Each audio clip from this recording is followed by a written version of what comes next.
National broadcast news India news update. Pantheerankavu bank ഉദ്യോഗസ്ഥരെ കവർച്ച ചെയ്ത കേസ്, പ്രതി പിടിയിൽ.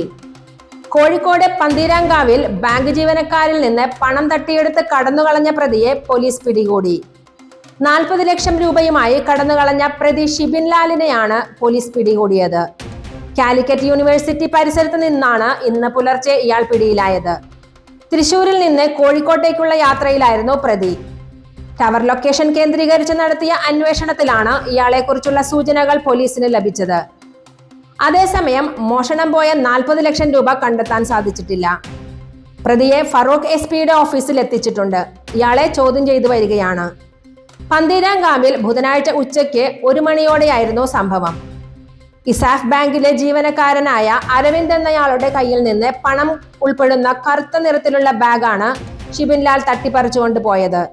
പന്തീരാങ്കാവിൽ നിന്ന് മാങ്കാവിലേക്ക് പോകുന്ന റോഡിൽ അക്ഷയ ഫിനാൻസ് എന്ന സ്ഥാപനത്തിന് മുന്നിലായിരുന്നു സംഭവം. കൂടുതൽ വാർത്തകൾക്കായി തുടരുക നാഷണൽ ബ്രോഡ്കാസ്റ്റ് ന്യൂസ് ഇന്ത്യ.